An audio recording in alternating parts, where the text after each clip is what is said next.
Kung sinong walang kasalanan siyang hinatulan. Kung sinong inosente siyang ginawang kriminal. Tayo po ay nagpapatuloy sa ating series on the Book of Mark. Ngayon po ay nasa Mark chapter 15 na tayo. At pinamagatan ng ating paksa ang pagtakwil kay Christ. The road to the cross. Grabe ano? Si Jesus yung walang kasalanan. Siya yung sinaktan. Si Jesus yung inosente. Siya yung tinulong. Si Jesus yung walang maling ginawa. Siya yung pinarusahan ng kamatayan. At ang pinalit, nako, karumal-dumal na krimen ang ginawa.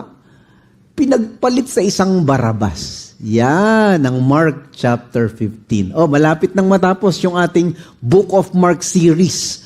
Ilang oras na lang si Jesus mamamatay na sa krus. Pero bago yun, marami pa rin palang ganap. Before the cross happened, there are many betrayals and many rejections and ridicules that Jesus went through.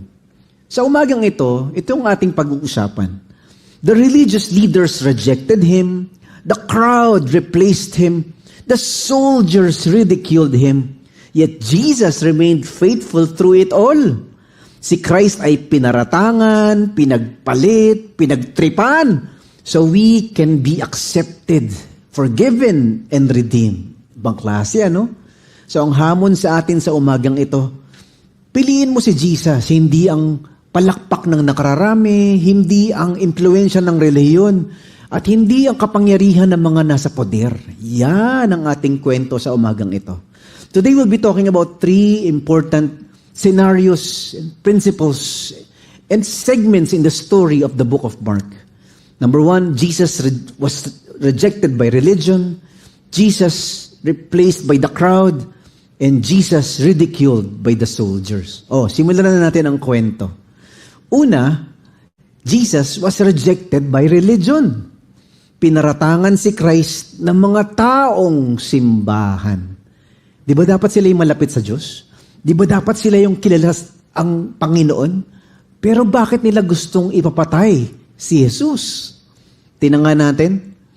Very early in the morning, the chief priests with the elders, the teachers of the law, and the whole Sanhedrin made their plans. So they bound Jesus, led him away, and handed him over to Pilate. "Are you the king of the Jews?" asked Pilate. "You have said so," Jesus replied. The chief priests accused him of many things. So again, Pilate asked him, "Aren't you going to answer? See how many things they are accusing you of." But Jesus still made no reply. And Pilate was amazed. Ibang klase, ano? Pinagmitingan, pinagplanuhan, nagkaroon sila ng conspiracy at strategy. Paano ba papatayin tong Jesus na ito? The problem with the religious leaders of their day, itong mga taong simbahan na to, and they were expecting a different Messiah. Ang inaantay nilang tagapagligtas ay yung pupulbusin ang Roman Empire. Yung lulupigin yung mga tyrant leaders who are occupying their land. Yung bang tagapagligtas na itataob yung kanilang nangaapi sa kanila. Problema, si Jesus, hindi ganun ang ginawa. He was not a political liberator or a revolutionary or someone who will bring down the Roman Empire. Instead, His kingdom is about love and mercy and compassion for people who are lost and broken and sinful. Ibang klase itong Jesus na ito. Siya yung nagpagaling ng mga may sakit, inakap yung mga pinandidirihan, minahal yung mga tinataboy, at niligtas, sinagip yung mga taong iniiwasan at sinaktan ng lipunan. He was the person, He was the Messiah, He was the Savior who healed the brokenhearted, who rescued the sinner, who embraced those who are dirty and rejected by people. Ayaw ng mga taong simbahan yung ganun. Ayaw ng mga religious leaders yung ganun. Kaya, ayaw namin sa ganyan. Minsan, tayo daw ay parang mga taong simbahan na ganun. We expect something from God, but God disappoints us and we hate God. Meron tayong pinagdadasal, hindi binibigay ng Diyos, nagtatampo tayo. Meron tayong inaasahan, hindi ginagawa ng Diyos, nagtatampo tayo. Meron tayong hinihingi, hindi tinutupad ng Diyos, nagagalit tayo, lumalayo tayo. Gusto nating, ayoko na dyan sa Diyos na yan. Pwede bang gumawa na lang ng sariling Diyos? Can I invent my own God? The God who gives what I want. The God who accomplishes my will, not His will. Ibang klase rin tayong mga tao, ano? Ang nakapagtataka at malungkot, they are the religious leaders. They are the teachers of the law. They're supposed to know God. They're supposed to understand the Word of God. But when God shows up, they want to get rid of God. Ang lungkot, ano? Parang mga taong simbahan, tulad mo, tulad ko.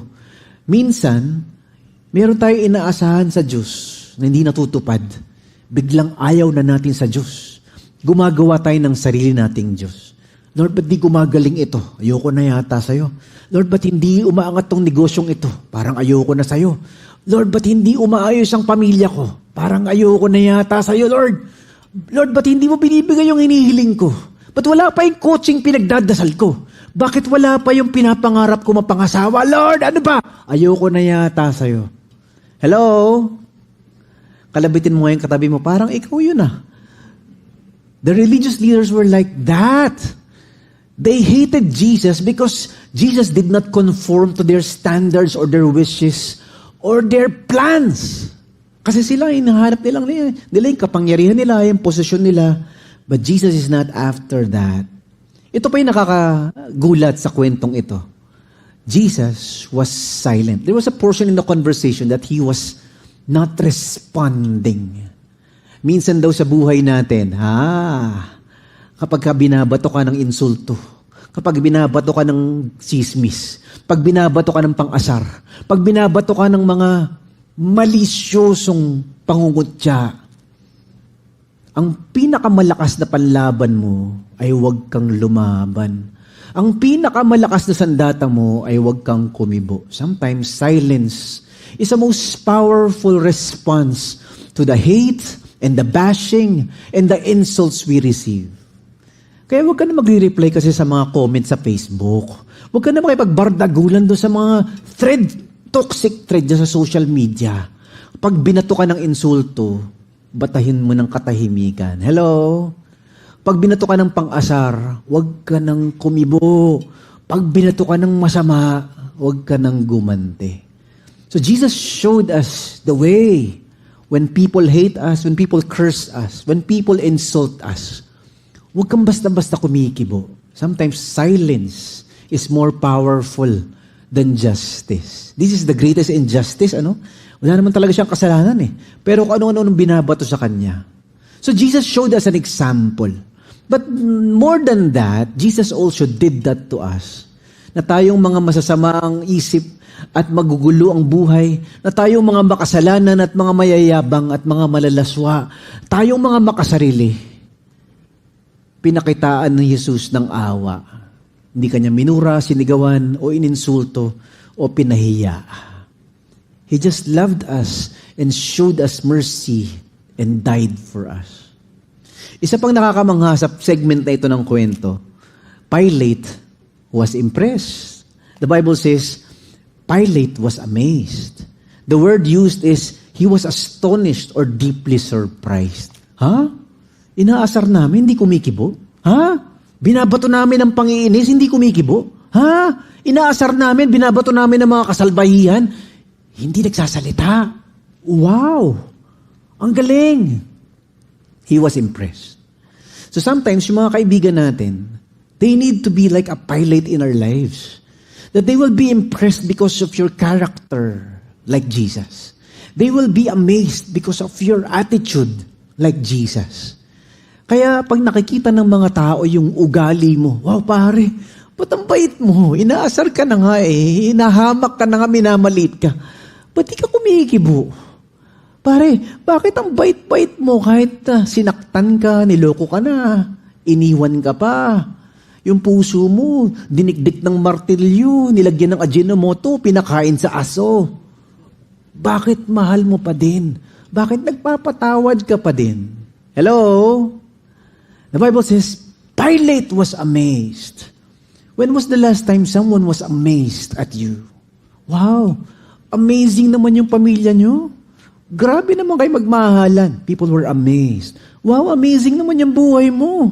Wala kang bisyo, wala kang babae, wala kang sugal, pero ang saya-saya mo. Ano bang klaseng Jesus meron ka? Ano ba? They were amazed. Pare, bang klaseng negosyo mo? Hindi ka naglalagay, hindi ka nanghihingi, hindi ka nanloloko, hindi ka nagdadagdag bawas. Pero, tapat ka sa Diyos. Hindi ka naman yumayaman, pero ang saya-saya mo. They were amazed. Hello? Hi! Galit na yata kayo sa akin eh. Ibang klase. So we need that kind of amazement in our lives, ano? Jesus was responding with humility and meekness. Actually, kasama yan sa prophecy. Isaiah 53 says, He was oppressed and afflicted. The Messiah did not open His mouth.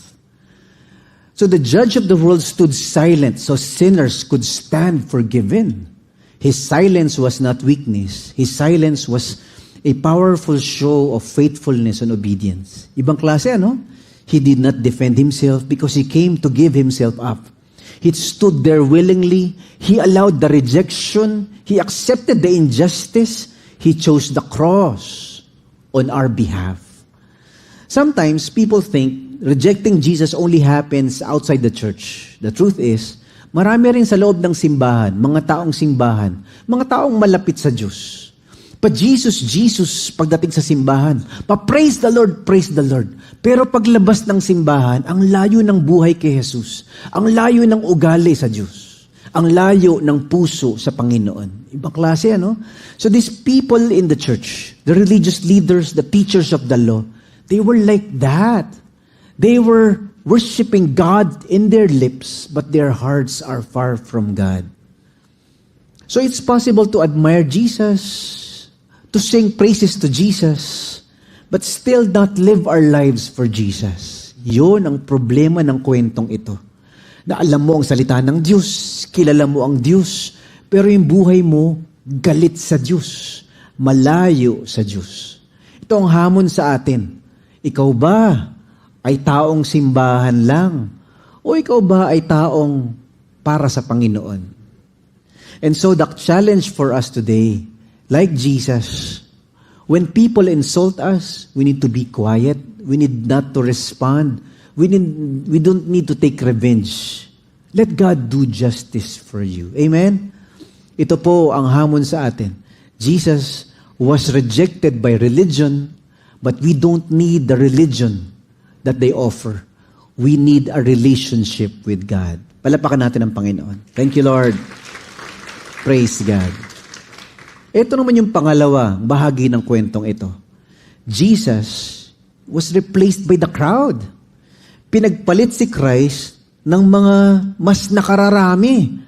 At ng mga pinakamaingay, ayan na. Minsan, mas madaling sumabay sa pinakasikat, pinakamaingay, pinakamarami, pero mali pala. Tingnan natin, ano ba nangyari dito? Now it was the custom of at the festival to release a prisoner whom the people requested. A man called Barabbas was in prison with the insurrectionists who had committed murder in the uprising. Nakapatay. The crowd came up and asked Pilate to do for them what he usually did. Do you want me to release to you the king of the Jews? Asked Pilate. Knowing it was out of self-interest that the chief priest had handed Jesus over to him. But the chief priest stirred up the crowd to have Pilate released Barabbas instead. Ibang klase, ano? Sinuhulan yung mga tao. Si Barabbas, piliin nyo, si Barabbas. Huwag si Jesus. What shall I do then with the one you call the King of the Jews? Pilate asked them. Crucify him! They shouted. Why? What crime has he committed? Asked Pilate. But they shouted all the louder, Crucify him! Wanting to satisfy the crowd, Pilate released Barabbas to them. He had Jesus flogged and handed him over to be crucified. Ibang klase, ano? Meron daw silang tradisyon. Ang ganda ng tradisyon nila. Tuwing piyestang ito, nagpapalaya si Pilate, si Poncio Pilato, ng isang bilanggo para isang regalo. Malaya ka na. Patawad na lahat ng mga kasalanan mo. 2 bilanggo ang pinagpilian. Mamili kayo, sinong palalayain natin sa pistang ito? Si Jesus ba, na walang kasalanan at walang krimen na ginawa, inaakusahan lang? O itong si Barabas na nakapatay? Itong si Barabas na kriminal at dapat talagang makulong? Nagulat si Pilate. Pinili ng mga tao si Barabas. Anong gagawin ko dito kay Jesus na walang kasalanan at walang krimeng ginawa? Ipakusa sa cross! Ibang klase rin itong mga taong ito, ano? The crowd made a shocking decision. They asked for Barabbas to be released and they asked Jesus to be crucified. Alam niyo ba na itong mga taong ito, ilang araw lang ang nakalipas, sila yung sumisigaw ng, Hosanna! Hosanna! Blessed is the one who comes in the name of the Lord. Nung dumadating si Jesus, parating siya sa Jerusalem, sumisigaw yung mga tao, Woohoo! Nandiyan na si Lodi! Hosanna! Sikat na sikat si Jesus, pinapalakpakan nila, pinapupurihan nila, meron pa mga palaspas at meron pang mga blanket na nilatag sa kanyang dadaanan. Winelcome nila si Jesus bilang hari. Sinamba nila, Hosanna! Tapos ilang araw ang nakalipas, ipako siya sa cross! Ipako! Crucify him! Anyari? Si Raulo pala ito mga to eh. Minsan, ang bilis-bilis din nating mag-Hosanna, pero sasabay din pala tayo sa mas nakararami. Ang bilis-bilis nating mag-Hallelujah, pero sasabay din pala tayo sa uso. Ang bilis-bilis natin mag-praise the Lord. Pero susundan din para natin yung pinakamaingay at pinakasikat. Kahit mali. Hello? This is the temptation of the crowd. They were given a choice. Si Barabas ba o si Jesus? Alam naman nila na si Barabas yung maling choice eh. Alam naman ni Pontius Pilate na walang kasalanan si Jesus eh. Bakit si Barabas pa rin ang pinili? Kasi yun ang sigaw ng nakararami. Nakakatakot ano? Yun ang hiling ng mga maiingay. Yun ang gusto ng mga pumapalakpak. Si Jesus ang patayin, si Barabas ang palayain. So yun ang hamon sa atin sa kwentong ito. Ikaw ba? Pipiliin mo ba si Jesus? Kahit na lahat ng barkada mo ayaw sa Kanya? Ikaw ba pipiliin mo si Jesus? Kahit pagtawanan ka ng mga kapitbahay mo dahil may Bible ka at nagsisimba ka? Ikaw ba pipiliin mo si Jesus? Kahit itakwil ka ng mga kamag-anak mo dahil sa pananampalataya mo sa Panginoon? Ikaw ba pipiliin mo pa rin ba si Jesus? Kahit sabihin sa'yo ng mahal mo, hiwalay na tayo kung hindi ka titigil dyan sa religion mo, sa pananampalataya mo. Hello? Barabas ba o si Jesus? Ito pang matindi. Lahat tayo si Barabas. We're the ones who are supposed to be guilty. We're the ones who are supposed to suffer punishment. We're the ones who are supposed to die on the cross. Tayo dapat yung parusahan. Tayo itong mga makasalanan at mga malaswa at mga mayabang at mga makasarili at mga magagalitin. Lahat tayo Barabas. Kalabitin mo ngayon katabi mo, Barabas ka pala eh. We are Barabbas. We deserve punishment. But Jesus took our place. We were set free. Si Barabbas yung pinalaya. Siya yung pinatawad. Kasi may pumalit ng pwesto niya. And that is good news. The bad news is, dahil lahat tayo ay Barabas, lahat tayo impyerno. Dahil lahat tayo Barabas, lahat tayo makasalanan. Lahat tayo guilty. That's the bad news. The good news is, somebody took our place. The good news is, somebody paid for our penalty. The good news is, somebody died for our sins. Woohoo! Ang galing! Pangklase. The Barabbas were set free because Jesus was put to death for us. Palapakan natin ang Panginoon. Thank you, Lord. Praise God. So we are the crowd who chose Barabbas. We are also the Barabbas who are guilty. Ito ang ginagawa ng Diyos sa ating mga buhay. Pinapakita niya sa atin na, Barabbas ka. Judas ka. Makasalanan ka. Impyerno ka. Guilty ka. Hindi mo kayang iligtas sa sarili mo. Hindi ka qualified sa langit. Buti na lang, merong Jesus na walang kasalanan, inosente, namatay para sa akin, para ako ay mapalaya. And that is the gospel for all of us. Every person must make the same choice the crowd made that day. Will we choose Jesus or will we choose the popular choice of the majority? Some choose comfort, some choose approval, some choose control of their lives, yet there is only one Savior who stands in the place of sinners. Mas pipiliin mo ba yung mas magandang buhay pero malayo ka naman sa Diyos? Mas pipiliin mo ba yung kasama mo lahat ng mga barkada mo at lahat ng sinusundan mo pero malayo ka naman sa Diyos? Mas pipiliin mo ba na, oo nga, hindi ka nila pinagtatawanan, hindi ka nila iniinsulto dahil sa pananampalataya mo, pero ang layo mo naman sa Diyos. So, the question for us today, will you choose Jesus even when it hurts? Will you choose Jesus even when it is unpopular? Alam niyo, nung ako ay na-born again when I was second year college, way back, many years ago, isa sa mga tinuro sa akin ng Diyos ay yung kasiguruhan that somebody died for me. That's the good news for me. Kasi buong buhay ko, takot ako mamatay kasi alam ko, impyerno ako.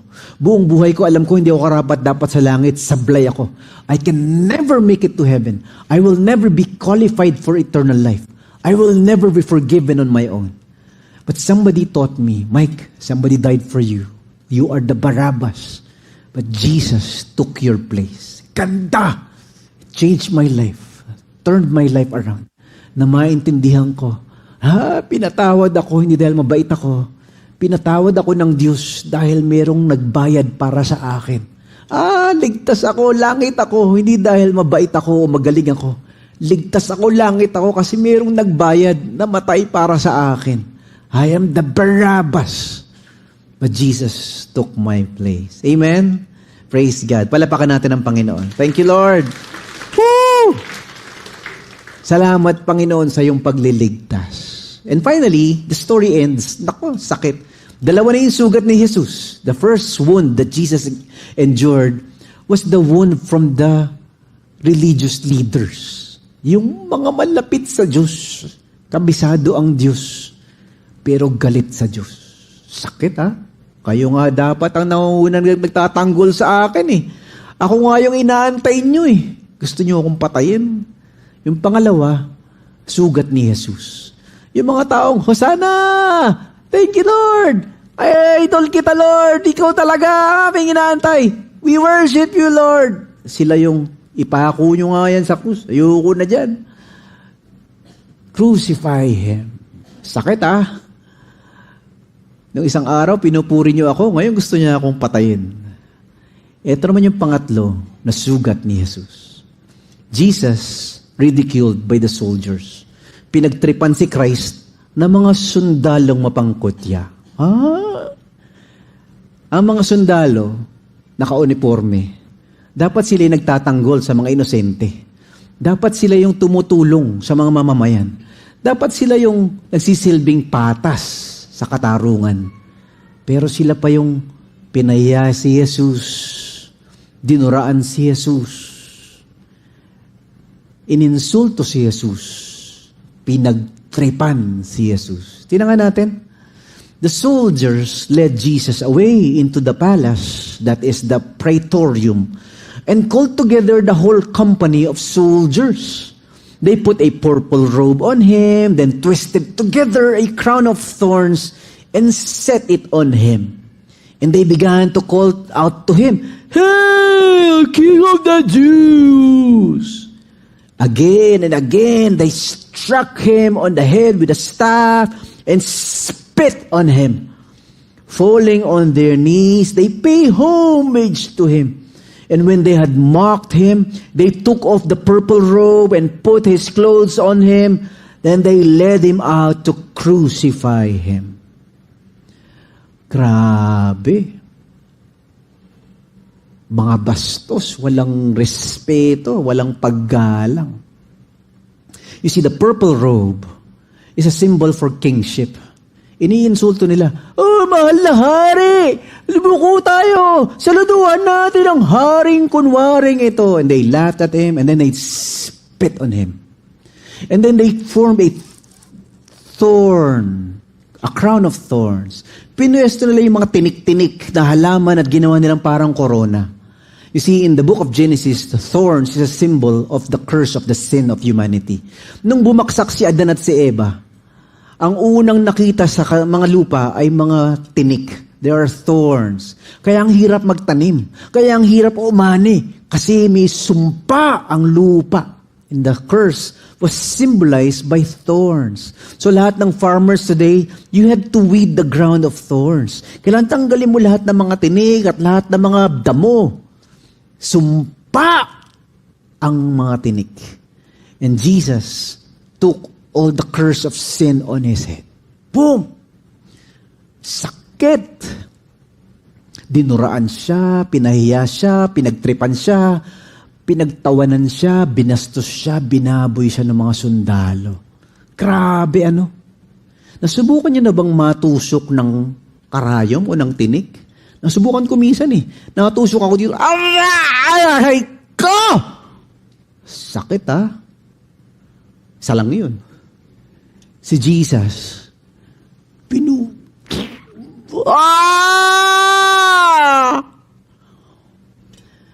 dinuraan siya para sa'yo. Pinahiya siya para sa'yo. Sinaktan siya para sa'yo. Wow. Thank you, Lord. And so that was the story. He was ridiculed on our behalf. They undressed him, they mocked him, and he carried the crown of thorns on him. Jesus did not resist. Jesus did not strike back. Hindi niya minura, sinagawan, pinagalitan. He did not call down angels. He did not walk away. He stayed. Tiniis niya lahat dahil mahal ka niya. That is what love looks like under pressure. Pag mahal mo, kahit ano titiisin mo. Kapag mahal mo, kahit ano gagawin mo. Kahit murahin ka, duraan ka, saktan ka, insultuhin ka. Mahal ko Yun ang ginawa ni Jesus sa'yo. Mahal na mahal ka ni Jesus. That is the message of the cross. It's not just about pain and suffering and death. It's not just about sacrifice. It's the story of love. So every time I see a cross, whether it's a necklace or an earring or a painting or a picture, it reminds me of the greatest love. The greatest love ever expressed. The one who endured it all for us. Amen? So even today, some people respond to Jesus the same way as the soldiers did. Not always with violence, yet with mockery and indifference, with dismissal, with insult, with quiet rejection. Hindi naman lahat ng tao talagang mumurahin si Jesus ng diretso o lalaitin ang Diyos ng diretsuhan. Pero sa puso nila, parang ayaw nila sa Diyos. Iniiwasan nila ang Diyos. Imbitahin mo sa life group, ayaw. Busy. Imbitahin mo sa simbahan, ayaw. Inaantok daw. Imbitahin mo mag-aral ng Bible, ayaw. Masusunog daw siya. Imbitahin mo magdasal, ayaw.